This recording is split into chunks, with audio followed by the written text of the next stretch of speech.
Hello, everyone. Welcome to the Codex podcast. I'm your host, Maurice. It is Tuesday, February 16th. We're on to episode 29. Something like that. Almost forgot the date. But then I heard Rocket League comes out tomorrow for Xbox Live, and I'm very excited. So I just looked that up. Could have had that ages ago for the PlayStation, bro. I know, but none of my friends or family play for PlayStation. Free? That's Who pretty cares cool. what they play? Well, you have two friends right here that are PlayStation guys. Yeah? Do you play Rocket League? No, but... Well, free sounds nice, but I feel like it's a game that you can't really play by yourself. Oh, it was nice. Yeah. But I'll be playing that coming this week, so that's how I remembered. But we're up to episode 29. Sure. 29. If you say so. We're making... Big things are happening. Whatever you say, bro. Another episode without Victor. Sure, I believe you. Stop. What are you doing over there? You're not making any sense. What are you playing over there? I'm saying random things because I am currently grinding in Bravely Default. Oh, yeah? While we record. Oh, yeah? Oh, yeah. I think that's what I was actually thinking about in bed last night that I wanted to talk about today. I just remembered as we're talking about it. Please continue. Tell us about this Bravely Default. So, Bravely Default is my new obsession.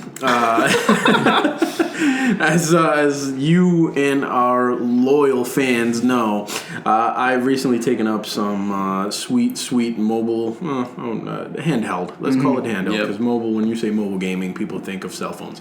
I've taken up some sweet handheld gaming, and I had been playing a crap ton of Pokemon. Welcome back to high school. Sure. It's a good game called Byrd. Yeah, it's an awesome game. I've always been a fan of the Pokemon games. They speak to me, man. I don't know what to tell you. I've always been a big fan. They always get a hold of me, just like this one. This one had too. And then I was afforded the chance to try out a couple of new 3DS games. One of them being Bravely Default, and it has since consumed my soul. So Bravely Default came out in 2014, so I'm plenty late to this party. But what the game is basically a spiritual successor to a couple of years old Final Fantasy game called The Four Heroes of Light. So the Square Enix basically ended up naming this Bravely Default because I guess they just couldn't trust the Final Fantasy names, and they kind of ran the shit into the fucking ground. Thanks to Tsuya Nomura, you sack of crap. But I digress. Anyway, so they ended up creating Bravely Default, which is an ode, an homage to classic traditional JRPGs. For those who don't know, those are Japanese role-playing games, which are a very specific subset of Japanese or of role-playing games. So if you think of old school Final Fantasy up through like 9, 10 actually, 10 was the really last like real traditional JRPG. A little bit of a level system, which is pretty cool. Level system, even though the sphere grid thing, but you get your levels, you get in this one it's got a job system built in, but it's a turn-based. And what's cool about this game and what really has hooked me is that they've done several revisions to the JRPG formula. So instead of them trying to go out there and revolutionizing the JRPG like one Mr. Nomura has tried and failed to do over the years, they've just tweaked the formula. So in battle, you can now the game gets its name from a mechanic called braving and default. So in the game, it's kind of a risk-reward mechanic where if you brave, you can use up future turns in advance. So if you brave, you can use 2 turns, so you can attack twice per character, up to 4 times actually. So you can brave 3 times to get 4 turns. A current turn plus you banked 3 turns. And if you kill your enemies in that time, awesome. Good for you. Like you just gamed the system. You didn't have to wait for the turns of the enemies or any of that. You just cleaned house. But if you fail to kill your enemies in those turns, well, now you set yourself up because you can't act for another 4 turns. So you best be doing your business. Right. You better know what you're doing, son. Conversely, if you default, you bank extra turns. So if you recall back in the day, for those that have played JRPGs, you probably know that there was a a block mechanic. Like, you could defend, but it does nothing for you. So you never used it. I never used it. Nobody ever used that freaking command. Default is basically that, but in addition to blocking, it also allows you to bank a turn. So you skip that turn, but you now have an extra turn. So now you can use that Brave without putting you in the red. You're in the black, my friend. You're making profits. So what I like to do is I like to go into a battle. If I see a new enemy, I'm like, oh shit, who the fuck are you, guy? I don't know you. I default with everyone, see what they do, see how hard they hit, see what's up. Plus I get myself a couple extra turns. Take less damage, yeah. Then I fucking railroad them. Yep, I like it. And I've been really enjoying that. They've also added a couple of other tweaks where you can now fast forward battles. So instead of you sitting here and methodically plotting through picking a selection, then the turn goes, you can sit here, pick all your selections, and everything is just done super duper fast. Yeah. So you don't waste time. It's awesome. So all these games, like Final Fantasy being the most obvious, because there's other ones out there, Dragon Quest and stuff, but they like just abandoned the turn-based formula. They sure did. Because there's nothing you can do for it when you can't just think of like one or two things that might just tweak it a little bit. The guys from Brave with Default did. Yeah. And guess what? It's refreshing as fuck. Yeah. I haven't loved a... Oh, sorry. Uh-oh, you're divorced. Aris is divorced. I dropped my wedding ring. So, because of that, Bravely Default feels fresh as lettuce. Yep, I like it. It's fantastic, and I know that you are a Bravely Default veteran. Even though you've never brought it up on the show because you put it down so long ago. Yeah.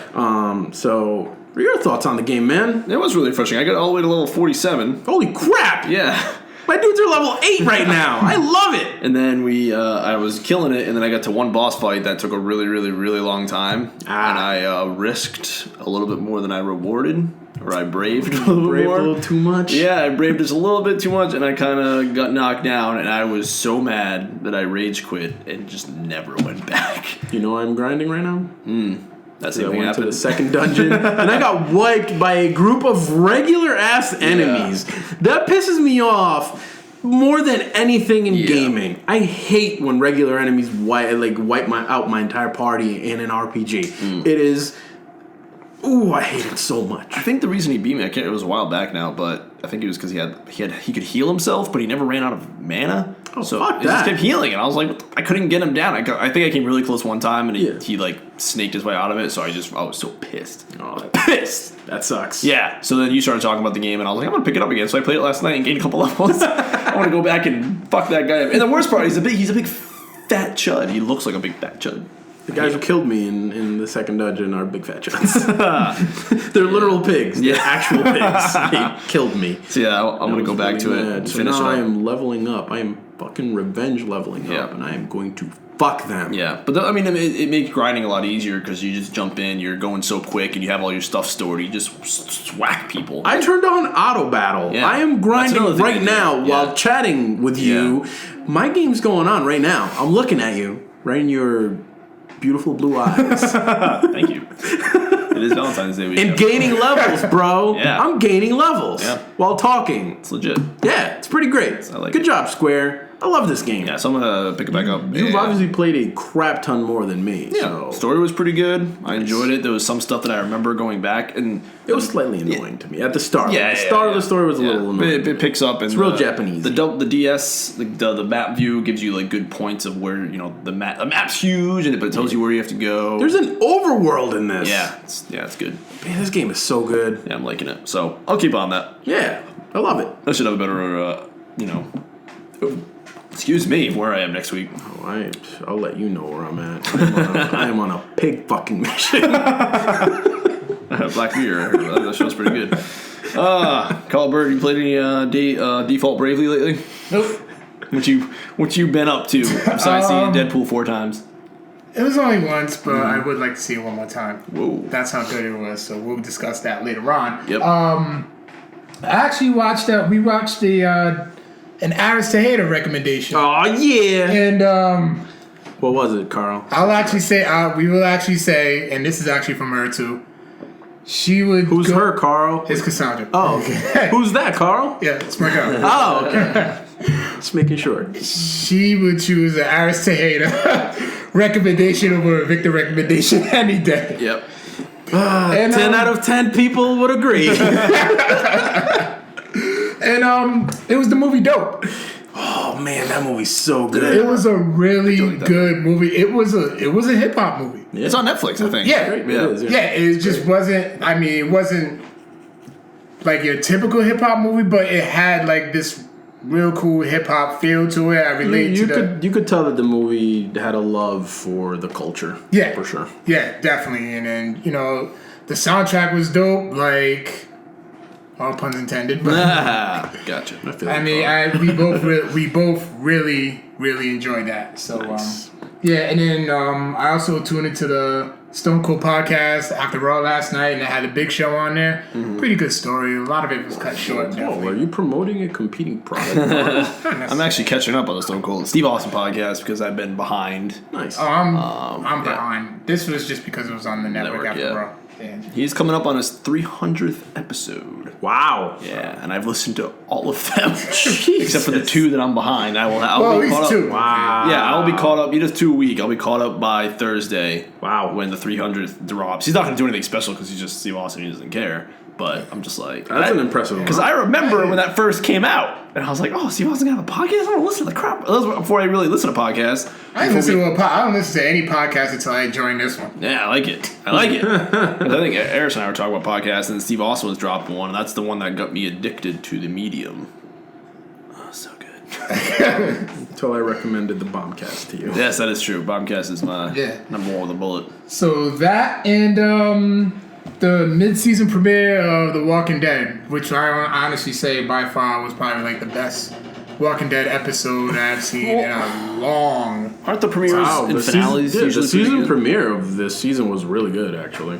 Wait, so you haven't seen this episode? You saw not the mid-season. Not the mid-season. I'm talking about the season premiere, the original. We taled about it on the show, and I really enjoyed that. We'll probably get more into that next week because Aris hasn't seen it yet, and I will not be watching it because one of my guys getting another level because I don't watch Walking Dead any longer. But yeah, that's cool. I'm looking forward to Negan and all that stuff. But anyway, continue, Carl. Yeah, don't really want to get into it because I don't want to spoil it. But like I said, you'll get into it next week, and that's pretty much been it. And then it was Valentine's Day weekend, so I'm sure all three of us. How was that, Carl? Mine was rather good. She enjoyed everything, and we enjoyed each other. Most importantly. Ew, Carl. Gross. We just got brunch, Carl Byrd, you freak. Shanty. It's a good place. Yeah, the shanty. That's where I went. She listens. So I can't say no ratchet. I got you. You just did, Carl. Gross. I got you. I'm about to throw up. And what about you? What about you, Mr. Married Man? Oh, we went and got a delicious brunch on recommendation of our boss Randy. Thanks, Randy. Randy. My wife really enjoyed that. Really enjoyed the shanty. She enjoyed the food. She enjoyed the decorations, the decor, if you will. Yeah. Wait, what did you get there when you ate? I got the red flannel hash. That's right, you mentioned that. Yeah. It was really good. I got the breakfast. And what's the name of this place? The Shanty in Warwick. It's in Warwick, Rhode Island. Yeah, really good. Really good stuff. Then we went and watched Deadpool together. It was the perfect Valentine's. That's awesome. Breakfast burrito was really good. However, I could have just got that at Taco Bell. Well, why were you an idiot and get a breakfast burrito at a fancy place? Like, don't do that. I was kidding. It was delicious. It was amazing. I recommend it, actually. The avocado really made it extra good. Avocado always improves things. It's a superfood. It's a great food, yeah. It's great. It's a superfood. I did do another thing that I'd like to mention on the show, since we will be going in depth on Deadpool here momentarily. After watching Deadpool, as I am wont to do, I got into a research mode. So I'm like, oh shit, I want to know more about this movie. So I got to reading about the production of the movie and all that good stuff. Interviews with the writers and all that stuff. which led me down a rabbit hole of Deadpool comics and all that stuff. Yeah, but yeah. instead of going the traditional route and saying, "All right, I'm just gonna go read Deadpool," I ended up grabbing the old run of Uncanny X-Force, which features Deadpool. So X-Force, for those that don't know, is the Black Ops branch of the X-Men. They are the killers and trackers of the group, and they basically go and preemptively take care of threats to humanity and mutant kind. And when I say preemptively take care of, I mean they straight murder the fuck out of them. So are they like the Suicide Squad of the Marvel? No, they're not villains. They're heroes who fucking kill people. It's great. Yeah. The Uncanny X-Force run, which is largely thought of as the best run of that specific group, is Rick Remender's run of the early 2010, so I think it started in 2011, and it was 35 issues long, so it had a good run. And I'm currently about 19 issues in, and it's been excellent. The group consists of Angel, Archangel / Angel. He still has the whole Apocalypse influence and everything, so he can morph into Archangel, which is pretty cool. So he's got this like dark side, light side thing, like battling for his soul going on during that run. Wolverine leads the team. Deadpool, as I mentioned, is in it, and also Psylocke and Phantom X, which is a little-known X-Men hero. Psylocke is going to be featured in Apocalypse. Sure is. Yep. So she is, and Uncanny X-Force has a lot to do with Apocalypse, actually. And what's cool about that run is that it's a team full of just weird, different characters. Like I said, Deadpool's in it. And obviously, like, Deadpool's a fucking weird character, and everyone hates him. Like, everyone just fucking hates Deadpool. Because he just won't shut up. Yeah. He's just constantly saying dumb shit. So everyone hates him. So, like, the relationships between the characters is pretty cool. You get a sense of kind of the history of the X-Men. A lot of references are made to things that had happened and come before that point in the X-Men universe. The death of what's his name? That was the little blue dude who teleports and shit. Nightcrawler? Yeah. His death kind of gets brought up repeatedly because he was a really good friend of Wolverine's and things like that. The run really has a lot to do with Apocalypse. Like, it's pretty much all about Apocalypse through the first 19 issues in one way or another. They travel to the age of Apocalypse and whatnot. And what's cool is that they sort of, Rick Remender goes into the psyche of each individual character. So you have panels where they'll be talking and whatnot, or something's going on, they're fighting, action's going down, and then you have, like, in a corner, it'll be like a little block where it tells you what they're thinking. So you have an inner monologue of what these characters are thinking and going through at that time, and it sort of explores, like, the emotional toll that going on these types of Black Ops missions has on these people who are inherently good guys, but they have to do the dirty business of the Marvel universe, and they also have to keep that all hidden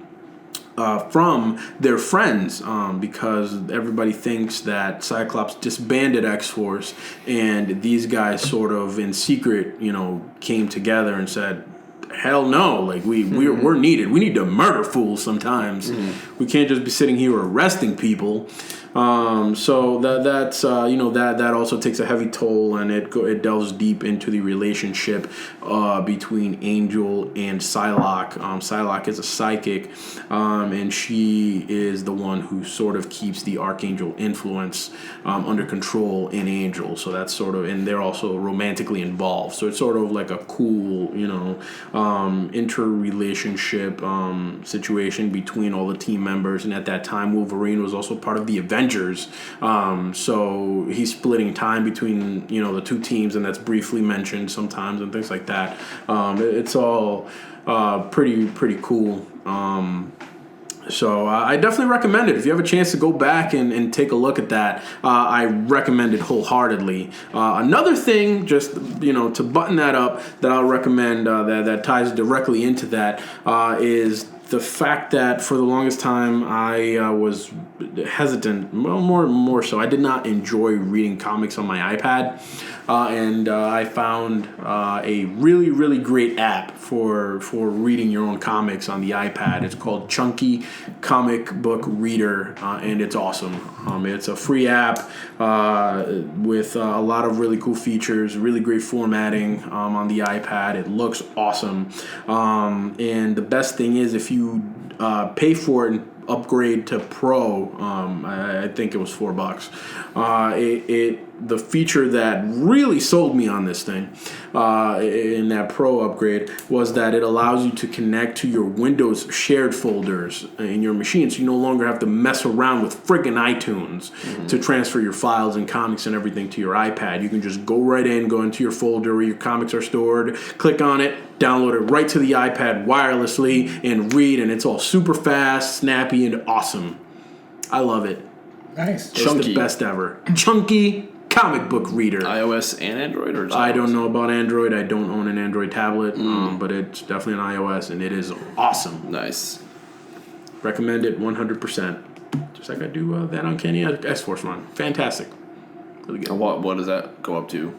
Or is that still ongoing? No. That ended. Okay. It's 35 issues. Oh, okay, that's cool. So that's because people always concerned like, I go start a comic book run and then it just goes forever. But no, a lot of these famous stories have beginning, middle, end. Like you can get to a. Usually, I find that when there is a consensus on a writer's run of a specific comic, like Snyder's about to finish Batman. Right. There's usually like a set run that creator did. Like there's usually like if somebody tells you Rick Remender's X-Force, that's you're gonna know that's got a run where that story goes through and it ends. Now let me ask you guys a question, as both gentlemen that read comic books. What is the difference? And I may have asked this before, but I don't remember. What is the difference between Batman and Detective Comics and Superman and Action Comics? Nothing. They're just both Batman runs and both Superman runs. DC wants to sell multiple Batman and Superman comics. Because one of the most pain in the ass things about reading DC or trying to keep up with the characters, you have to read like 10 different Batman comics. Don't forget about Batman and Superman. Yeah, and Batman and Robin, and Batwing, and Batman, and just Robin. Yeah, there's Robin, there's Grayson, which is Nightwing, and there's so many. It's like, because I've thought about that, I'm like, because Snyder's on Batman, and they're talking about him moving to Detective Comics. Oh, is that what's happening? Yeah. Oh, weird. He's finishing up 51 and 52. And then Rebirth is happening, whatever that is for DC, where they're reshuffling stuff like we talked about. Yeah, but they said it's not a reboot. Yes, it's a rebirth. Right. Get it right, Harris. I hate you, DC. Yeah. So he's gonna shuffle over to Detective Comics. I heard maybe like one time I read like it was more Detective Comics is more long form, or I might be saying this backwards. Long form, where Batman's more short form, more action-y type of deal. But I believe it. It could be. I've never read Action Comics. I usually, like, my rule of thumb is if there's a hero that I want to read, I hate all the side bullshit. Right. So I stick to the main book.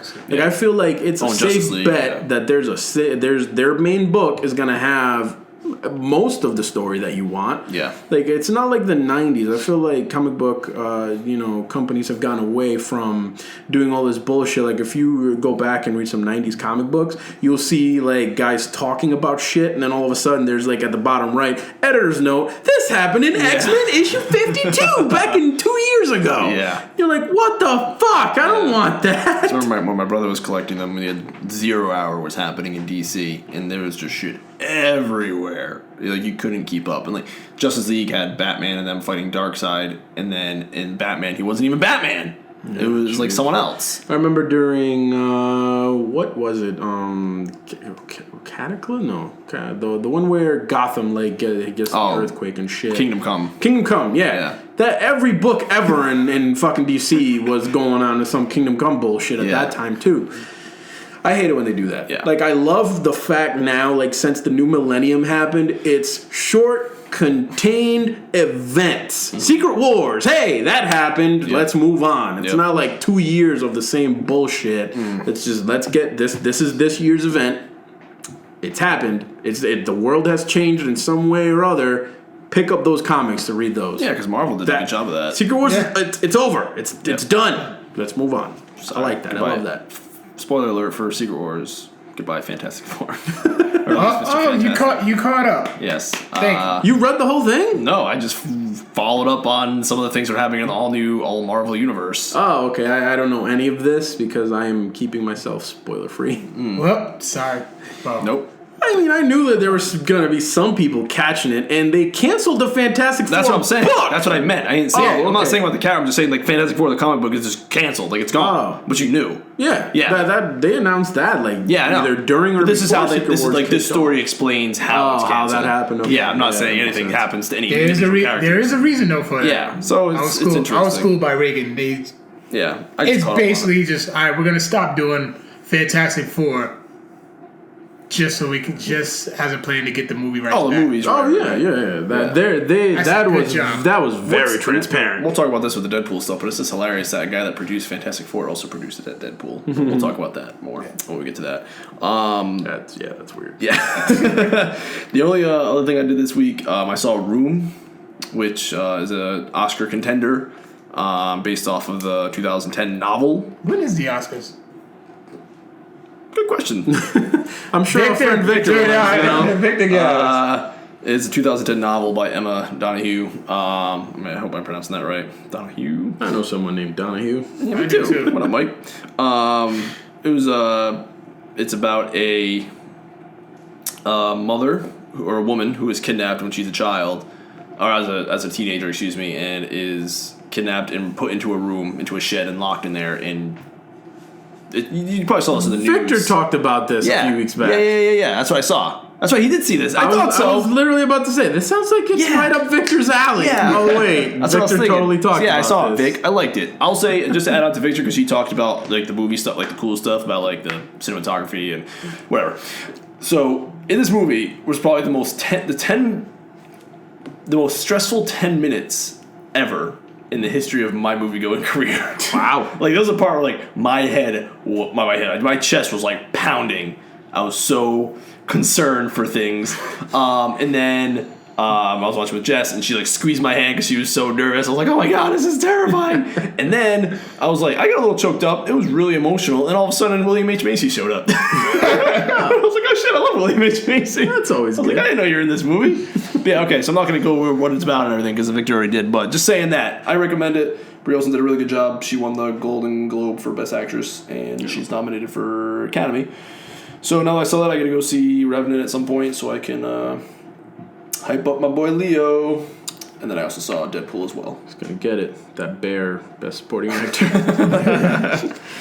Oh, man. So before we go much further, unless you guys have anything else. That's pretty much it. It's been pretty low key. I guess I can mention I watched Ride Along 2.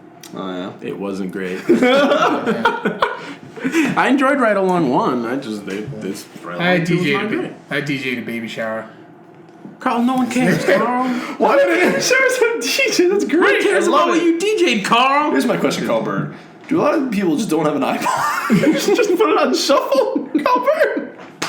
I know. I feel you, man. I'm getting invited to the wrong baby showers, man. You do. It's just what? I've told you about Dominican baby showers, bro. Black baby showers as well. It's a party. It is not a baby shower. It's not just ladies talking about babies and opening gifts. It's my wife's baby shower. I rented out a club. Oh, yeah, I remember. In Providence. I was there. Yeah. Well, that's when I almost met Carl Byrd for the first time. Almost. I don't think you were at the baby shower. No, I wasn't. Okay. You invited me, but I couldn't make it. Right. Yeah. Sure. Oh, goodness. That's true. That did happen. That was a good time too. I bet it was. But I remember Aris was explaining it to me, and I'm like, oh boy. He had like, I'm not trying to be offensive here, but he had like such a white view of what a baby shower is. It's true. I was so confused. Like, What? Why are you inviting me to a baby shower? Yes, it hurts baby shower. We do this. You're a boy. I'm a boy. You're a boy. Boys don't do that. We're boys. Oh boy. Yeah. So that was pretty good. We get down at a baby shower. Bro. Yeah. So I'm looking forward to a Carl Byrd DJ'd baby shower. We'll see how it goes. Oh I'm man. sure it's a good time. I've heard, I believe it. I've heard Carl gets the moms twerking. Put that on your business card, Carl. That's a good tagline. I would pay for that. I get the moms twerking. Yeah, that's what's up. So real quick before we go any further, what time we at here? We'll put it on the show notes. For my anime fans, I'll have something for you next week. Oh, nice. So let's move on. Okay. I'll have something next week. All right. But we're gonna tag it. What are the minutes we at, Aris? 30. 30 minutes. Oh, perfect. 30 minutes. We're gonna have some Deadpool talk. Definitely gonna be spoilerific. So if you have not seen the movie, we recommend you do so and come back and listen to the show and send us your thoughts. I think we all loved it. So just right off the bat, oh, yeah, there's that. Amazing. So go watch it and come 3 back. thumbs up and a 4th from Victor, who loved it as well. He gave it his high regards. And I know he emailed the show today, so maybe he'll have some thoughts about that later. But go see it, recommend it. Hit us up. Let us know what you think. Yeah. Yeah. Before you go, just want to let you know, I've gained 5 levels so far. Nice. I know everyone was waiting for that hot Bravely Default grinding update. No, they weren't. All right, so spoiler alert. Boom. Tread softly. Aris, what'd you think? I loved it. Yeah. Deadpool was so good. So I want to back up. When Deadpool was first announced, I like Ryan Reynolds. There's a lot of people who hate Ryan Reynolds, and I don't know why. Why do you hate Ryan Reynolds, people? He's awesome. Van Wilder's the best. Yeah, I've never seen anything he did that I did not like. I love Van Wilder. That movie killed me. So I know that there's people, Victor doesn't like Ryan Reynolds. Well, Victor doesn't like anyone. Well, yeah, true. Unless Ryan Reynolds caught terminal cancer, he won't like Ryan. Well, that's why you like that. Oh, hey! Ryan Reynolds You didn't mean to do that. Ryan That's Reynolds great. has to be in a Criterion film. Yes, that's what. And Deadpool is. he has to be dying. Oh gosh. So, and there has to be a love story about this. So Deadpool. Deadpool. So, to my point,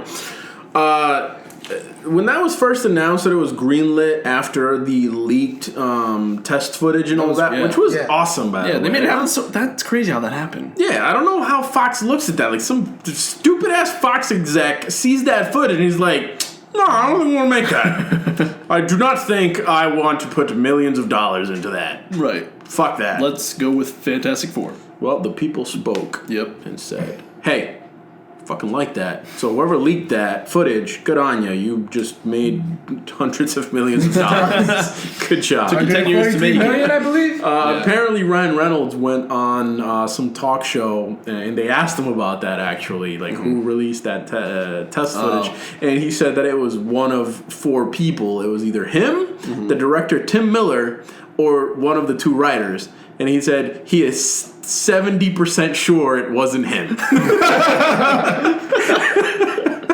God's favorite idiot. That was one thing I loved too. It was just the opening credits. Yeah, they just made. Oh, man, people that was these great. days are they love self-deprecation. So, to my point, I was worried about that movie just because I had a hard time thinking that Deadpool would be a mass audience hit.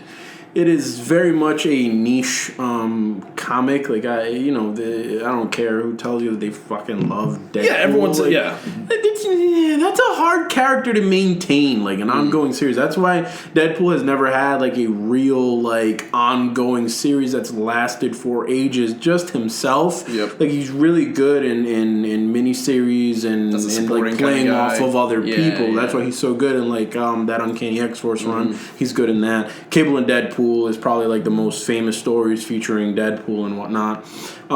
So I had my concerns about that, and then the freaking marketing team at Fox took over, and they did a fantastic job. They sold the fuck out of that. I want to know everywhere. I want to know. Is this the same marketing team that did Fantastic Four? I don't know, because they fucked that up. Wait, what? I'm just gonna the marketing team had some good hype. It's just that the movie just sucked that bad. I'm just gonna believe that they fired everyone after Fantastic Four. Yeah. And new folks came in for Deadpool that tried. I just feel like anyone associated with X-Men will do okay. I don't know. It's just I don't know. I was very concerned. X-Men 3 was horrible. No, I mean going forward. I Oh, should say okay. going forward. Sure. After the fresh slate they have. Yeah, I hear you. Because I don't think Deadpool would have worked 10 years ago. No, I agree. I think that Obviously it did it. One of the things that really shone through in this movie is the love for the subject matter and the characters that the creators had for it. Like, this was definitely a passion project for Ryan Reynolds. Like, he was going back 10 years. You know, they were talking about producing this movie, and I think he's been officially attached to star in it for like 6 years. Yeah, because he played before him the movie in, ever came out. Wolverine, X-Men Origins Wolverine, yeah. So, you know, going into it, I'm like, man, this movie, like, I had my concerns. Then the freaking marketing really sold it. Like, my wife was so hyped to see this damn movie that it's crazy. Like, a rated hard R superhero movie. Like, my wife, you know, she actually really enjoys superhero stuff. Like, she watches all that crap with me. Anytime there's a trailer out, she genuinely gets excited for it. But I wouldn't call her, like, the main demographic for this movie or anything. And they just did such a wonderful job of, you know, selling it. And, you know, just going into it, I still had my concerns that it wasn't going to be what they were showing us. And I was totally wrong, man. That movie delivered on all the hype that it built up during that entire production run, marketing campaign, all the trailers and everything. It definitely lived up to that right from the get-go. Like, that opening sequence, as Carl said, was amazing. Like, the fact, just they started with the jokes right off the bat. Like, just the frozen time thing, where it wove through that highway battle, and, you know, everything was like, you know, directed by some overpaid tool. The real heroes here, the writers. And it's like, oh shit, like that's hilarious. You know, Ryan Reynolds, like, this was Ryan. Like, it didn't even need to be fucking dead. Yeah, he was this was just right. He was himself. Right, yeah, he was like born to play that role. Yep. I can guarantee you, like 95% of the people who saw that movie probably have never read a Deadpool comic in their life. Probably Deadpool, not. anything. Yeah, probably But not. it's just the marketing and Ryan Reynolds, and you can obviously tell when someone's passionate about a project because it shined through. Yeah. He definitely did. Yeah. And he's so good and so handsome. Even when he was He said so in the opening. yeah. Even when he was all burned into form, I'm like, he's still kind of hot. It's like, get out of here, Ryan Reynolds or Deadpool or Wade, whatever the hell you want to go by. Still look like a. They definitely didn't make him ugly enough. Yeah. He still looks like an avocado. Hey, don't get me wrong. It's he's ugly. Yes. He's definitely ugly. Oh man, his chemistry with Leslie Uggams was freaking amazing. Who's Leslie Uggams? The blind lady that you Oh, yeah, hilarious. Blindell. Yeah. Okay, Blindell is hilarious. He was such a dick to her. It's so good. The whole, like, everything was just people. Well, back up a little bit. Tell us what Deadpool. Give us a synopsis, Maurice. What's Deadpool? It's a board where they bet on people dying. No. Just what's Deadpool? What's this movie? What's this character? Yeah, just what's Deadpool, man? Honestly, it's funny if you think about it. The story is like the most basic story known to man. Super basic. Yeah, like literally the most basic. He meets a woman. Mm-hmm. He is wronged in some way and has to run away from her, and doesn't want to talk to her anymore. And then he wants to revenge based off the person that betrayed him. Mm-hmm. Who in this case was the bad guy, who was this guy with the British accent, which is another one of the beginning credits. Yeah. And then British villain. Yeah. Yep. He goes after this man, fails to attack. Beat him. That man escapes, kidnaps his girl, and then Deadpool has to save the girl, and then wins her back. Yeah. By just being himself. Yeah. It's the most basic movie storyline of all time, but it's so good. I just give you the entire plot, by the way. So if you haven't seen the movie, it's one of those prime examples where it's just less is more. yeah, and then the budget was very small, not very small, excuse me. Based off of superhero movies, where like Batman vs Superman is getting $200 million, and this is getting 64 or 58, whatever it was, 58, yeah, 58 million. Yeah, like and you can see where they did that stuff, but they made it count when they took their shots. They made them count. There wasn't just gratuitous explosions for no no reason. Like, the beginning scene, like, the whole... Because with the way they did it, good job with flashbacks, the whole beginning bridge scene was almost half the movie, and then you were caught all the way up. And then they just went from there. It was great. And Colossus is one of my favorite X-Men. He's always been. Really? And yeah. Oh, yeah. I like Colossus. He's always one of my favorites. I wouldn't say he's my favorite, but I did like Colossus. When I played the arcade game, I always played as Colossus. And I feel like he was wronged in X-Men 1, 2, and 3. So I was very happy. He wasn't a character in those movies. I know. That's why I was upsetting. But he was in Russian. Yeah, that's true. Yeah. Like, what was it? Was it part 1 that he was in for like 2 seconds? He's been in like most of them for 2 seconds. Yeah, I don't think he even transformed in part 1. No, part 2 he did. He did, yeah. He's like, I was like, Wolverine, I can help you help the kids escape. He's like, protect the kids. And then he transforms and he gets shot, but lives. And then But he's made of metal. Yeah. And he fights in the bridge in X-Men 3, and then Days of Future Past, he gets like his head ripped off or something from the Sentinels before they change everything back. They offered him the role, the same guy, but he turned it down because he didn't want to do all the CGI. Good! Because they took someone else's voice and dubbed it over whoever played him. I did think it was kind of silly that he was just CGI all the time. He was eating cereal with CGI in friggin' metal form. I'm like, what? Yeah, that's not how Colossus is supposed to be. But my thought was it'd probably help with the budget. Like, they had to skim what they could. But it wasn't that big a deal that he just never was human form. They didn't have to do the transition effects. Yeah, exactly. Or pay an actor to appear in the movie. Right, that too. Yeah. So I like Colossus. I was happy they used him. I thought he was funny. I liked the Russian accent was back. He was bigger. I feel like Deadpool needs a foil, like a straight man. Yeah. And he was great at that. Their interactions were hilarious. Yeah, it was really good. So let's back up. I already said we're being very just scattershot all over the place here. So just starting from the top, as far as Deadpool goes, it like you said, it's a very basic movie, and if you really think about it, there's 3 major acts in this movie. Maybe there's 2 set pieces, like big set pieces, but there's 3 major arcs to the movie where and they are intertwined. They're spliced in between each other. So there's the bridge scene where Deadpool finally tracks down Ajax, aka Francis, and he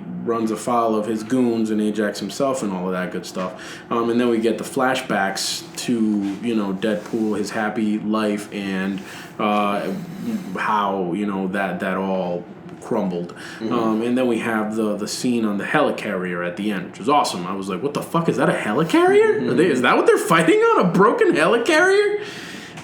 So that was real interesting. But really, if you think about it, compared to what superhero movies are nowadays, like even the smallest one, like even thinking about just Ant-Man, for example, Guardians of the Galaxy, like even the less popular heroes, the stakes are always much higher. The budgets are also much higher, but the stakes feel much higher. And this movie felt small in a good way. Where it was a conflict, this man's journey to get fucking payback. Yeah. And I really enjoyed that because, hey, the world doesn't always have to be in danger. Doesn't always have to be save the earth. Yep. You know what I'm saying? Yeah. Maybe this guy just fucking hates that other guy. Fuck it. Yep. It's a solo standalone movie. Let's go. They did like Francis. the origin as they were doing him fighting that guy. And they all made it work really well. That was awesome. Like that part where, like the part in that movie where they're on the bridge and that bridge scene was awesome. He fucks everybody up in that movie. With 12 bullets. That bridge, 12 bullets while counting the bullets. While wasting a bunch of them. And that was just fantastic. And then when Colossus and Negasonic Teenage Warhead come in, and then like he's got Ajax pinned to the wall and everything. Francis. Yes, Francis, sorry. Francis pinned to the wall and all that good stuff. And then they're like going back and forth and freaking like he's about to punch his lights out. And he freaking punches Colossus's metal dick. And he's just like, Dad? I laughed harder at that part than any other part of the movie. That shit is crazy. Yeah. Oh man, and then like just when they're going back and forth and talking about what Francis is, and obviously Colossus interrupted at the exact worst moment, and then friggin' Francis gets away and Deadpool turns around and he does that freaking Home Alone thing where he just has a surprised Macaulay Culkin face. That shit was killing me. Yeah. Just a fantastic, just acting, composition, just everything was really good about that bridge scene. I really enjoyed that whole setup and situation and how it was all a contained, story unto itself right there. That all really impressed me. How'd you feel about the hard R rating, Byrd? Oh, it was suitable. It was suitable for it, especially with all the jokes and stuff, and the level of violence. But that's whatever. We love violence. Yeah, But yeah, like the dirty jokes. I mean, like there was that one scene where he's sitting next to Blind L and his hand was shot off, but it was like slightly growing back, and he's like caressing her face, and he's like, what? He's like, is that a baby head, like a fetus head or something? Yeah, but I think you should leave because I'm about to do something that you don't necessarily. That's not what he said, Carl. That's not what he said. I'm paraphrasing. You're not paraphrasing, Carl. You're killing the joke. He said, "I bet it would feel huge." Yeah. That's what I was getting to, though. Oh, Byrd. Yeah, it was. But yeah, that part just had me like straight dying right there. It's the only way that this movie could have been made. Like, yeah, if it had to. There was nothing that would differentiate this. Well, I mean, obviously, like the character, the breaking the fourth wall, and all that stuff. It would have differentiated it. But I feel like they made a good choice in realizing the fact that there are no hard R movies in that superhero space, in that genre. Because Spawn wasn't when that came out in the... No, that was a PG-13. Yeah. Surprisingly enough. I think they said the next one's going to be... Yeah, the next one. Yeah. If there ever is one. Well, there's some talks talking about it. Yeah, they've said that there's a script, but that shit's been like 2 years, so whatever. I don't trust that until I see it. But maybe Deadpool succeeding now will get some studio jerk thinking he wants a slice of that How many pie. Deadpool movies are we going to see in the next few years? Everything's going to be Deadpool now. They're going to think it's like... Did you see what James Gunn said about it? Yes, like I a did. studio... I didn't read the whole thing. That was A fantastic. stupid Fox executive is like, oh yeah... It wasn't a Fox, it was a random Hollywood executive. Oh, it was a Hollywood guy. Like, oh yeah, they just made fun of themselves. Marvel will never make fun of themselves or do jokey superhero stuff. And James Gunn is like, you're an idiot. This is what's wrong with you people. Look at Ant-Man. It was hilarious. Look at Guardians of the Galaxy. Hilarious. Yep. But now all these Guardians of the Galaxy is going to come out. Like, they do the trailer with the music to the Suicide Squad. So, yeah, exactly. Oh, that's what I wanted to talk about. Ah, yes. I'm sorry.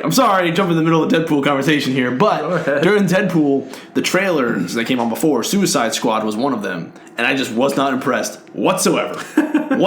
Had you never seen that trailer before? I had seen it, but I feel like seeing it in the theater with just in a theater with people that was pretty full. The reaction was you hear a pin drop. People were not really into it at all. That's a thing that would have been good as an R rating. Yeah, I feel like and that's what I was thinking. That you need that, but it's just everything is so dark. Yeah, it's so dark. Yeah, but they're not going all the way with it. Like it's dark, but it's PG-13. I get it aesthetically. Yes, dark. I know it's so aesthetically dark. Why is it so dark? Why is it always dark out? And then even but it's also thematically dark. But then again, they're half-assing it though. Yeah, which a lot of DC movies are just dark like that. There's villains in that movie that I'm not even familiar with, and I'm very familiar with DC and all of their characters. And I just feel like the regular movie-going person who went to go see Deadpool because the marketing was so awesome is not going to go see Suicide Squad. Yeah. It's like, and you're telling me in the initial trailers they said, oh, Superman made everyone come out of the woodwork, which first of all doesn't make any sense.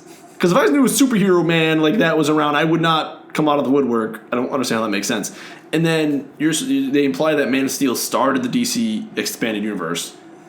He was the first superhero, except Batman has been Batmaning for like 20 years. He's been Batmaning, bro. Joker's in jail, or he probably breaks out during Suicide Squad. Haley, Mrs. Joker. Harley Quinn is a bat. Killer Croc. It means you put all those people away. Mm-hmm. When? He's been Batmaning for a while. But I thought Superman was like where it started. It makes no sense. No, he's been Batmaning. Yeah, and they even said that the Warner Studio executives, because they're all idiots, just like the Fox ones, until they finally get something right, now they're going to shovel all on it. are like nervous about Batman Superman because it's not getting the big reaction that they're hoping. It's like, well, look at it, man. You gave it to Zack Snyder. Exactly. That's your own fault. He's not done anything outstanding ever. The fact that he's writing 300 fame for the last decade. I know. 300 was amazing for its time. Yeah. Yes. And Watchmen was good but not great. Right. And I feel like everything he's done since then is good but not great. Yeah. And the fact that me, someone who's a Batman fan, through and through, I like Batman Forever. I've seen the entire animated series. Yeah. I like Batman Forever just because of the simple fact of Jim Carrey. Sure, yeah. That was it. I played every Batman video game. I played Batman Returns for the Super Nintendo. I love Batman. I've read Batman. The fact that I'm not excited for this movie is concerning to me. Because I can only imagine what other people... And I'm not saying that like a snobbery way. I just mean I look at it, I watch them. It's like Batman, Superman, Suicide Squad. Why are you splitting up Batman and Joker? They work together. They're like peanut butter and jelly. That's true. I feel like that Guardians of the Galaxy, not Guardians of the Galaxy. See, Freudian slip already. That Suicide Squad stuff is going to fall prey to that thing that I was just talking about with Deadpool. That classic, let's save the world syndrome. Yeah, you're right. For a team like those guys shouldn't be saving the fucking world. They even say it in the trailer. Let's save the world. What are these assholes doing trying to save the world? Yes, that's fantastic. Harley Quinn's like a murderer. Yeah. She should not be. And like there were jokes in the trailer that, and like sometimes when you're in a crowd, you'll hear people laugh during the trailer. No one was laughing. Killer Croc eats people. Right. He also looks dumb. He looks dumb. And the Joker looks like an idiot. I'm gonna reserve my judgment about the whole. I'm gonna reserve my thing. Okay. I did see a brief glimpse where he was like... A big CG crocodile man would kind of look dumb. But I think there was a brief clip during the trailer where he looked like he was like I feel like the same way about Apocalypse. We haven't seen him in his final form yet, so we'll see. But it just... The jokes are falling flat. The Joker looks like an idiot. I'm like, without all the tattoos, he'd look okay. But the fact that he has damaged tattoo on his forehead... Really, Carl Byrd? They made that smaller, I feel like, since there was originally revealed. I could read and everyone hated it. I could read it. Because, you know what I think it is, too? Is because Heath Ledger has did such a great job at Sure, had to switch it up. Our standards for the Joker is just extremely high. But even without and before that, Jack Nicholson, so I mean... Even without the tattoos, I thought he looked okay. I don't think he needed the tattoos. No! He didn't. Whose idea was that? He didn't. I think they just wanted to modernize it. And why are you doing... But it just wasn't needed. And he has, like, fronts, too. Yeah, he has a grill. Yeah. Right? What? See, I feel like I'm willing to give that movie the benefit of the doubt. I'm gonna let you give it, and then you're gonna tell me how it is, and then I will probably see it. We'll also see how Batman and Superman is. That latest Batman Superman trailer, the final trailer that just should have been like the second one. It should have been the first one. Honestly, they shouldn't have even bothered releasing any other trailer because that trailer actually we all know famously I had a lot of problems with that second trailer they released. I was not a fan of that thing. I thought it was dumb. And like revealing Doomsday and all that stuff was super, super dumb. Yeah. And this trailer really brought me back where they, throttled down on a lot of that garbage. It was less annoying Lex. It was more, here is the central conflict between these two characters. And, here's some Wonder Woman doing something, not just standing around looking stupid. Yeah. So it's you were telling me the Batman vs. Superman movie has Batman vs. Superman in the trailer. But I don't know. And I was excited for that trailer too. I liked it. And actually, Ben Affleck looks pretty cool. That first Batman fight that they showed in the trailer was legit. I feel like it's probably the only Batman Arkham. Yeah, it really was. It was Batman Arkham. Oh, okay, I did see. You guys did see that? This little meme. Yeah. Oh no. There was a meme that came we up said that when we watched it. Yeah. Like everyone thought the same thing. Yeah, but it didn't look just like a meme for that. But I just don't know. I don't know what and I say this every single time. What does DC do? You're doing a Batman Superman movie, and then Justice League, and then Suicide Squad in there somewhere. Mm-hmm. You're not building up these characters, and they already have Flash on TV and Arrow on TV, and you're killing off characters on that show so they can be in the movies. Except you have Flash in two universes. Although they finally did the multiverse thing in TV, they finally did it. So Flash finally explained that there's a multiverse for all the TVs and movies. See, I feel like the TV show stuff actually has more of an identity than the cinematic universe that they're building. Yeah. The cinematic stuff feels very disjointed. And I'm putting this all on Zack Snyder's feet. Fuck that guy. He's the Tetsuya Nomura of DC movies. They always make it seem like it has to be like the big superheroes that start everything. Who was the hero that started Marvel? It was Iron Man. Yeah. Who was the one that started the TV? Well, really, it was freaking Blade, Arrow. but Right, true, yeah. But I just mean the Marvel Cinematic Universe. Yeah. X-Men. Blade is, so I guess it's the cinematic universe. And he's back in the MCU, I think, right? Marvel owns the rights. Yeah, which is great. I can't wait for that. But like, look what they're gonna do with Punisher. Look what they do with Deadpool. And I'm sorry, not Deadpool. Daredevil. Yeah. And who started the TV universe for DC? Arrow. No one knows who the fuck Arrow is. No one knows who Oliver Queen is, and he's killing it out there. Why can't they do that for the movies? I don't know. Warner Brothers is dumb, and it's very. And it is not going to do well. Mark my words. He just don't. I think it's gonna do well. I think it is. I think it's gonna do well because everybody's still gonna go see it. I don't know. It's a big Batman and people want to see Batman and Superman beef. It's gonna do well. I'm curious. I don't know if it's gonna do well like critically or when people actually see it. It's probably gonna be good dog. I mean, the real telling thing is gonna be the reaction of the fans, everybody that goes and sees it, and the returns after the first week. Yeah. Like, let's see how big the drop is in ticket sales after week 1. Like, I feel like Deadpool, that's probably going to maintain a pretty decent, level of repeat sales just because it's a really good movie. People are really enjoying it. It's got it's got heart. It's got a real sense of humor, and you can tell that the people who made it actually gave a shit. Yeah, that's the big thing. And I want to see it again. Like, I never want to see things twice. Yeah. I want to see that movie again. The best thing about Deadpool is, like, you're reading, like, the box office receipts over the weekend and it just kept going up and up and up and up because people were hearing about it, hearing how awesome it was, and going to see it. Like, that theater I saw Sunday night was pretty full. For a Sunday night showing, it's pretty impressive. And I'm just glad it did so well because they all did a great job. And I feel like Zack Snyder, I look at him and he just doesn't impress me. And this guy was his first directing job. He killed it. Tim Miller, Yeah. Yeah, he comes from the Blur Studios, actually. Oh, really? Yeah, they're the ones who produce, like, if you've ever seen a really, really badass video game trailer. It's Blur Studios. Yeah, they did the Old Republic one. Yeah, they've done like almost every super awesome one. They've done all the live action Halo commercials and trailers. That was them. So he comes from there, and then he just came in and fucking knocked it out of the park with Deadpool, which is a hell of a debut for him, man. Yeah, and it's like something about Zack Snyder. Just I don't know. I don't feel like he knows what he's doing.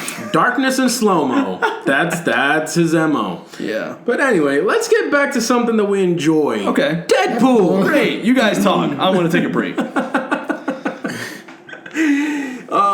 No, what did you guys think of just the supporting cast? Like we've been over how awesome Ryan Reynolds is as Deadpool, and it was kind of the culmination of everything that he's done as an actor, really. What did you think of everybody else in the movie? I mean, I just thought the chemistry was great with him and Ryan Reynolds and what's his name? Who dude who played the Weasel? The dude, the bartender. Yeah. Oh my god, like he was like just as much of a smart ass as Ryan Reynolds was. So if two smart asses are like just sitting in a car together, just talking shit together. he was really good. Yeah, and for some like great comedy. So I mean, he nailed it. The hatred between Deadpool and Francis. That whole Francis Ajax scene just had me like fucking dying. Like it's to the point where I want to like just write Francis on every single bottle of Ajax I see. So like I said, like just all the chemistry. The chemistry was just great. The comedy. It was just great. Like the writing was just great. Like it was just a really great movie. Comfort. I said great. Comfort. You have such a way with words. I will say, I really enjoyed the chemistry between Ryan Reynolds, just regular ass Ryan Reynolds as Wade Wilson, and my girl Morena Baccarin, who I love Morena Baccarin. Me too. Oh, right. She's even hotter than she was on Firefly. Ever since Firefly. Yeah. She's in Gotham too. Fantastic. Is she? Yeah. She plays Leslie Tompkins. Oh, cool. Yeah. Didn't know that. I quit Gotham a while ago. But oh my god, Morena Baccarin is awesome. Yeah, she was so good. Yeah. She was really good. I do love the fight scene between between Angel Dust and Colossus, where it's like they were fighting, and next thing you know, Angel Dust's boob slips out. Yeah, that was awesome. That was. And Colossus is like, "Oh, I'm sorry, your boobs come out." He's such a gentleman. That's sweet. And then they start fighting again. She smashed him. She took advantage of that. Yeah. But listen, just stop talking about the hobos when we're talking about a real lady.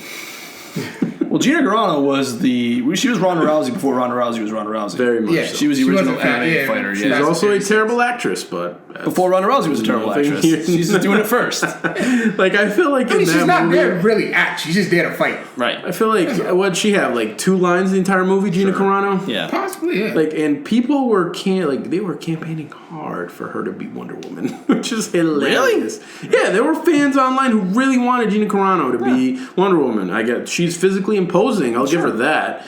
But man, is she terrible at acting. I'm glad she made a second career out of it. Good for her. She did what she had to do. Like, she just stood around and looked She's tough. imposing. Yeah, she did do that. She did that very well. Like, her and Colossus' fight was pretty cool. Yeah. But back to Marina Baccarin and that whole, like, love story angle. Like, that was cool in the fact that, first off, this movie was only about an hour and 40 minutes, hour and a half, hour and 40 minutes or so. And it felt like it was perfect. Yeah. Like, that movie did not, like, I'm a big fan of things not overstaying their welcome. Yeah. I've said that in the past. And I feel like this movie did that perfectly where in between the whole, like, bridge scene and that whole, like, big action set piece, and they kept going back to how the relationship between Wade Wilson and, what was her name, Veronica? I feel like that was her name, something like that. Vanessa, sorry, yeah. Vanessa and how that all started. And they did everything in like I feel like it was like a montage where they, like the holiday montage, where it was them just having sex through every holiday. Yep. And I'm like, yeah, I get it. That's love. Awesome. They made me believe in a very short amount of time. They did not have to take a whole hour to establish who, Wade Wilson / Deadpool was before he was Deadpool and all that stuff. They did it in a really great way. Like, the writers in this movie really killed it. And they I really like the fact that she just wasn't some damsel in distress. Like, she had a fucking, attitude. She swore. She had a fucking bad mouth, and she was like his foil. Like, she was the female friggin' Wade Wilson. Yeah, like that's what she was. And I believe that character in the comics has some sort of future as some sort of copycat. Yeah. She turns into a character named Copycat. Gotcha. Apparently, she's blue, and she's a shapeshifter. She had a little blue hair in that movie at some point, right? I mean, she eventually did become a damsel in distress, but before that, she was great. Yeah, but she also wasn't like. She did help him. Right. Yeah, she helped him, and she kind of told Ajax to go fuck himself. Yep. So that was cool. And she also wasn't like, when Deadpool finally came for her and fought Ajax and all that stuff, she wasn't all like, oh, you came in. No, she like punched him in the fucking mouth. Yeah. Like, dude, you left. Fuck you. Yeah. Which was awesome. So just that character I felt was also really well written. And again, they just had really good chemistry, her and Ryan Reynolds. So, just all around a really, really good cast. Blind Al, like Carl mentioned earlier, was really good. The guy in the cab, whose name I forget, the cab driver, the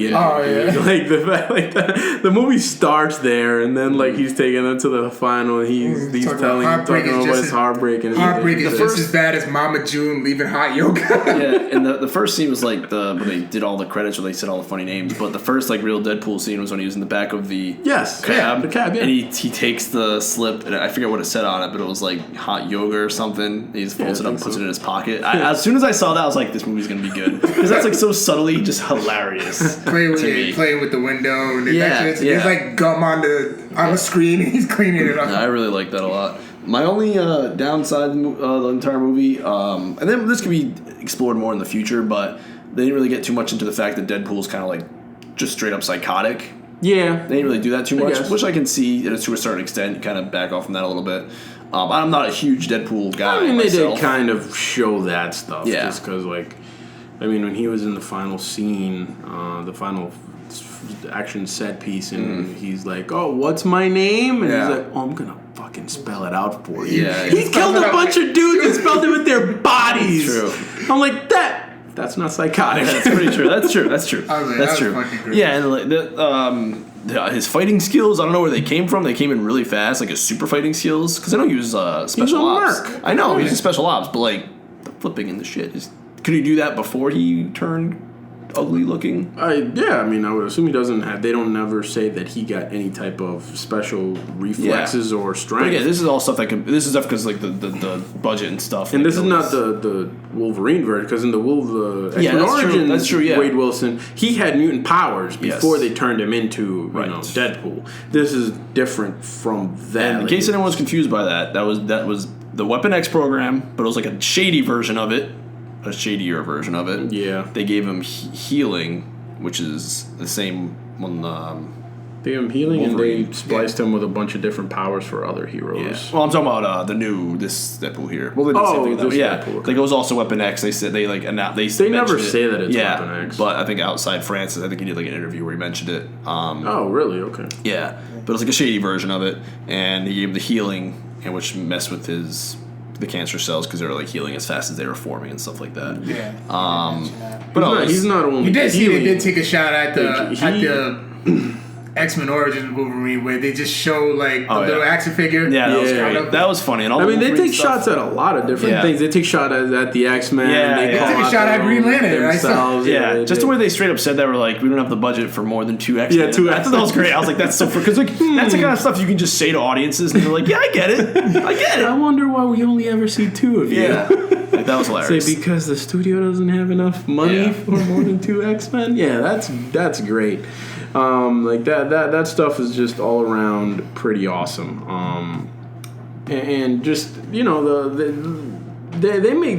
were not afraid to make fun of themselves. Like even the whole like Negasonic teenage warhead is all moody and shit, and Deadpool's just like, oh, you're so cool.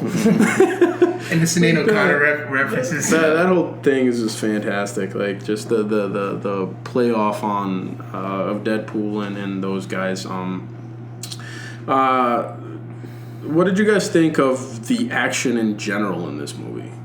That's great. Great. They like I said, they picked their spots and they nailed it. Yeah, I thought that there was less action than I figured there was going to be. There definitely was. Yeah. But I think they were probably shooting more for the comedy, the comedic aspect. From what I've read, once the movie was greenlit and everything was good to go, like there was a version of the script that actually leaked online at one point. And once they got their budget and the studio basically said, this is what you're getting. Get it done with this. Like they had to cut out a bunch of action shit. Oh, yeah, makes sense, yeah. And like the final set piece was not supposed to be that helicarrier stuff, which was cool. Like I really liked the helicarrier scene, but apparently it was supposed to be like that's another like subtle joke that they're poking at themselves in the studio in that movie, where he's always forgetting his guns in the fucking cab, and that's because they cut out like a bunch of gun battle scenes out of the movie because of the budget. Yep.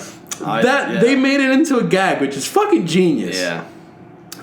So like the final scene was supposed to be him and Colossus or whatever, like, and those guys going into like a big office building, and he was supposed to be like strapped from head to toe with just every gun ever, like everything that he took from the apartment. Yep. And they were supposed to basically demolish the building from the inside out, in this ginormous gunfight. Yep. And obviously they cut that out. Yeah, because even the ending was just fight a bunch of his little guys. Colossus fights his lieutenant. Angel does. And he fights the main bad guy. Yeah. That was it. Like, it's so basic, but it's so good. It was really good. And that's a really cool scene, too. The sequel has to get...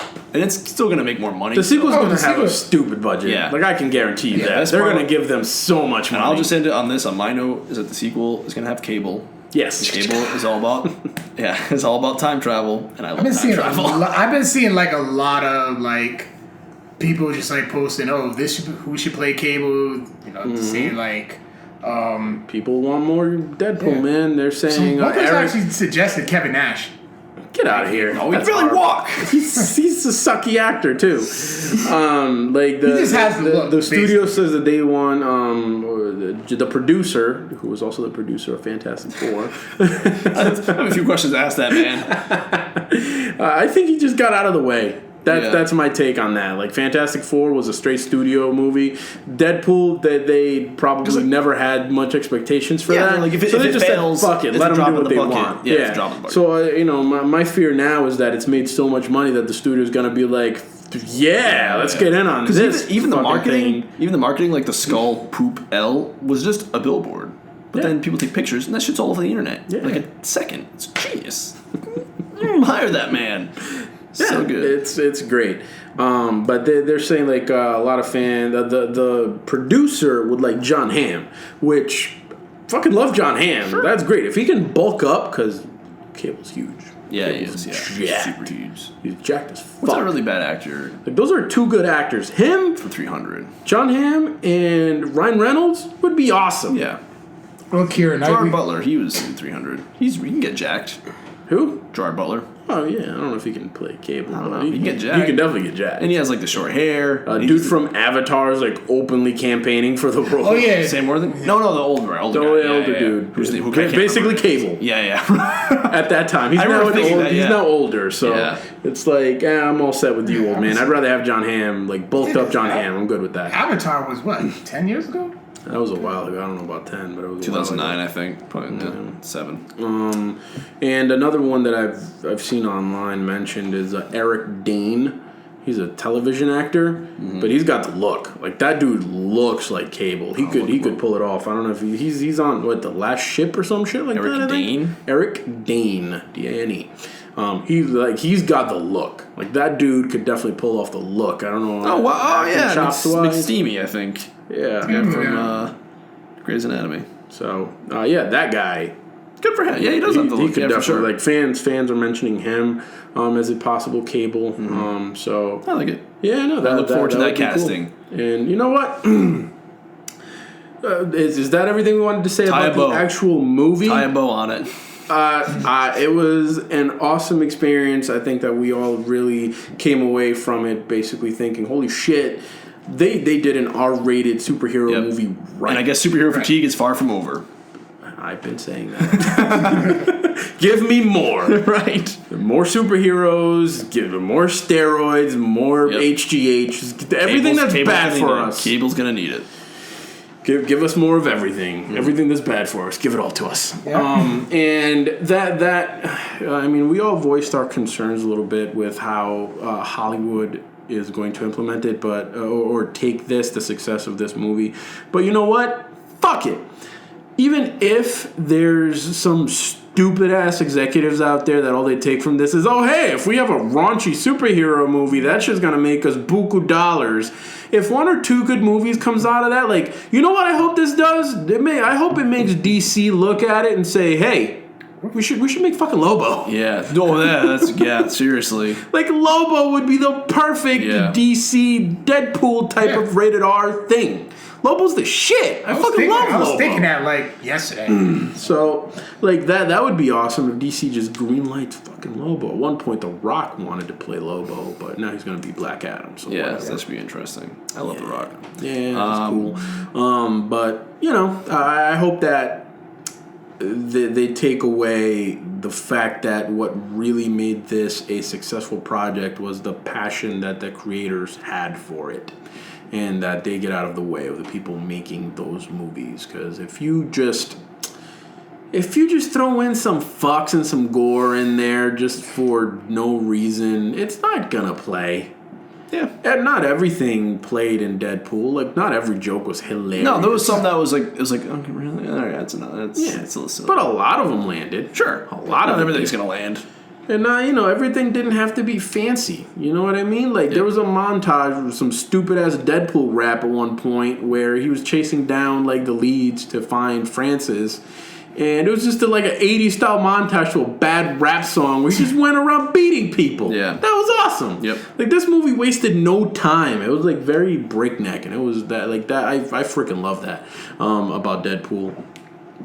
So, I just hope that those lessons that future filmmakers and studio heads take from it are the right ones. And it also leads me to ask, what do you think this does for the future of X-Men? This movie. This is connected to the X-Men. X-Force. Yes. So, like, Ryan Reynolds has already said. I was reading a lot after I watched this movie. He's already said that he is making an X-Force movie a priority, which would be fantastic. I would love that. I digress. Let me go back a little bit here. One interesting thing that I did see people mentioning about Cable is that if they do the ultimate version of Cable instead of like the regular timeline Cable, who is Scott Summers' son or whatever, Scott and Jean Grey's son. Yeah. Ultimate Cable is just Wolverine. Really? Yes. I didn't know that. I did not know that either. So they could just bring in what's his face, Wolverine. They could do a Hugh Jackman. Yeah. Like just make Hugh Jackman Cable. Oh wait, at the That end would of be the dumbest. the end of the movie where she was about to take off his mask, and then there was just a picture of Hugh Jackman's face. Yeah, that was hilarious. That's actually a perfect lead into our audience email from one Victor. But wait. He asked a question about that. Oh, does he? Okay, because I about- also wanted to just discuss what we think of the future of the X-Men and all that. We can Alright, segue this. Yeah, into this that. is a good time. From Yeah. Victor, swimming in the Deadpool. Greetings, fellas. Like the rest of you, I saw Deadpool and I really enjoyed it. I'll talk more about it on the next edition of Victor's Corner. Shout out to the first Victor's Corner. Really liked it. I really enjoyed that. Man, the audio quality on so that good. was We're trying, people. We're trying. butter in my ears. It really was. But I will say that while it's not one of the all-time greatest comic book film adaptations ever, as several fans seem to suggest, it does a remarkable job of bringing a fresh take on the comic book movie formula. Agreed. Even though it was still basic formula, but a fresh formula. I'm glad that Fox got out of the way and didn't take the safe route out with Deadpool. Pause. It's like the Bravely Default It really superhero is. movie. Yes, Is same that thing. just to put a That's button at the perfect. beginning and the Yeah. end of this episode? Because with a Just character, tweaks it. with a character like that, you can't half-ass it. Very true. You either go full tilt, or you end up with the version we saw in the X-Men Origins Wolverine. Speaking of Wolverine, Hugh Jackson has said that he'll be making one more Wolverine Jackman. movie. What did I say? Jackson. Oh, he did say Jackman. That was my fault. Has said that he will be making one more Wolverine movie, Wolverine 3, before hanging up the claws for good. With that in mind, who would you cast as the next Logan? Until next time, the man called Vic. But I feel like if they did Ultimate Cable, they can pull in a new Wolverine that way. It's technically not Wolverine. Right. So like a new Wolverine or X-23 maybe. His clone daughter or whatever. But if Cable though is a time traveler. So just pulling a fucking Wolverine from like the future. Old man Logan, whatever, just pulling a Wolverine, new Wolverine. Works for me. Yeah, that works. And I have no idea who I'd cast as the new Wolverine. We can't. Like, It's Hugh Jackman was an unknown when he was cast as Wolverine. Right. That was the role that made. I feel like he should choose. And then they should pull him in somehow with Deadpool to get He's mentioned somebody. Yes. I forget who it was. I know at one point they may have mentioned like Sam Worthington or some stupid shit. Yeah. For Wolverine, which or what's his face? Who? God, Mad Max was the dude who just did Mad Max. Oh. Actually, Tom Hardy. Yeah, Tom 'Cause Hardy. He's actually short like Yeah. Wolverine. That's actually not a bad idea. Like, Tom Hardy would be. I'd be okay with that. Yeah, me too. The best part about HGH and steroids, just look at Wolverine 1 and Wolverine now. So many How much more steroids. jacked he is than when he So was when he many was 20 years steroids. younger. God, steroids are the best. They're so awesome. Just look at the difference between Hugh Jackman. Look at it. And I you'll- remember. you'll No, I know, definitely yeah. remember. Yeah, he is way shorter. That's a good idea. But I feel like future of X-Men, they have to figure out something with Wolverine because I don't like it myself. They will. It's whatever. But They'll that's figure it the out. first thing. They need to figure out the timelines. Yes. Because now there's Deadpool, they're doing Gambit. They have the X-Men proper. First Class, that whole timeline. And now Apocalypse happens in the 80s. Deadpool happens current day. So we know what happens at the end of Apocalypse. They win. Because Apocalypse didn't happen. If right? Deadpool's in the same time, I'm pretty sure he's the same zone. I would think so. He went to the building. He did. He sure did. I don't know, man. We'll see. But yeah, they need to like figure that out and bring it back to present day if that's what they're doing. Like, don't get me wrong, I love me some 80s, 70s, and 60s X-Men. That's all awesome. Like First Class was the movie that really brought me back into the X-Men fold. cool, yeah. I really like that movie a lot. Maybe they'll give Matt Vaughn another chance at it. Matthew Vaughn's the man. Yeah. That dude's awesome. Yeah. I like that. I'm rooting for X-Men The Fantastic Four can shove it up their whatever. I don't know, man. Like, I feel like will Deadpool affect the direction that this is going? Like, I feel like even if Deadpool didn't succeed, obviously we'd still be getting Apocalypse this summer regardless. Yeah. But now that Deadpool's a smash hit, that can lead to any number of shit. Like, now they can bring in, like, the side characters. Like, maybe they can now bring in the Morlocks. Like, there was a brief when they were wheeling him into the shady medical facility to try and activate his powers. We saw what looked like Marrow, the woman with all the bones protruding from her body. Yeah, there is a X-Men character named Marrow that is her power. She's a Morlock. They're like the underground sewer hobo X-Men. So that would be cool, and like you said, X-Force. That's my ultimate. Like, Yeah. that would be awesome. Hopefully they learn that they can bring in more. It doesn't have to be the same X-Men squad you always see and everything. Right. Like they can definitely bring in like they can bring in X-Force, they can bring in the Morlocks, they can bring in some of like the shadier characters, like bring in the fucking Marauders, bring in the Purifiers, and all those people that just love to kill people. You're right. That's awesome. The fact that their universe can rival Marvel Avengers with just X-Men and mutants is pretty telling of all the characters. Good job selling that, Marvel. Oh boy. Whoopsie. I'm just amazed that they took a character, Fox took a character and actually did him right. He didn't have to make it back to Marvel in order to be done right. That amazes me. Yeah, that's pretty crazy. So, good on them. They proved they can do it. Do it again. And it all probably depends on what Bryan Singer wants to do, too. Not with Fantastic Four. Yeah, just depends on what his ego tells him. Will he let the fact that Deadpool had the best opening of any X-Men movie ever? Well, it's I also, wish I could find like all the names that they had. Yeah, it's also partially, Matthew Vaughn brought First Class, brought a lot of people back, and then Bryan Singer kicked the doors open. Yeah. Re-kicked them open, I should say. Yeah. But Days of Future Past was awesome. Yeah. I really enjoyed that. I love time travel.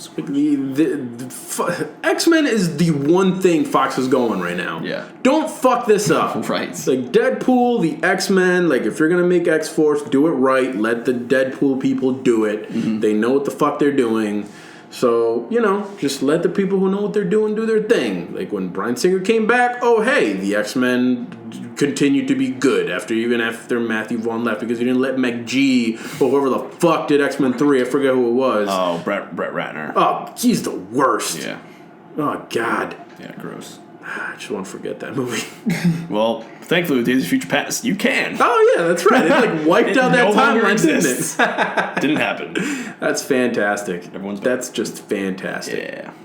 So, yeah, man, I think the future is looking bright for some Fox stuff. Not Fantastic Four. That doesn't look right at all. Just sweep that under the rug and forget it ever happened. I don't know. Do they even have any other superhero stuff? I mean, the X-Men is... They have that show that's coming out. Fox. They have like agreement with Marvel about an X-Men show. Yeah, I did on like FX or Fox. Yeah. We'll get more about that next week. We'll get some deets. Okay. They got that coming out. Gambit. Yeah, I mean, But there's so many. Carl keeps the information flowing on true. the Facebook, Twitter, and Instagram pages. Speaking of the information superhighway, Byrd, where can people find us? My bad. It's my phone. Sorry, I have to keep it on because I'm on call for work. That's right, man. You are. I have to. It's just my sister. Don't worry. You're good. I don't have to go. You're good. Byrd, where can they find us so Aris can take this call? All right, you can find us on Facebook, Codex Prime Podcast, Instagram at Codex Prime Podcast, Twitter, Codex Prime Cast. Email the show, codexprimepodcast@gmail.com, SoundCloud, Codex-Prime, iTunes, and yeah, I think I That was it. Yeah, let's talk about it. Let us know what you think of the movie. Good job, Carl. We'll read them on the show. Any final thoughts? Go see Deadpool, man. I'm planning to probably see it again. Wow. Go to your nearby supermarket with a black magic marker and just put Francis on all the Ajax products. You'll get it once you see them. That's vandalism, Carl. That's all right. I agree with It'll you. still be fun. Later, nerds. Later. Peace out, everybody.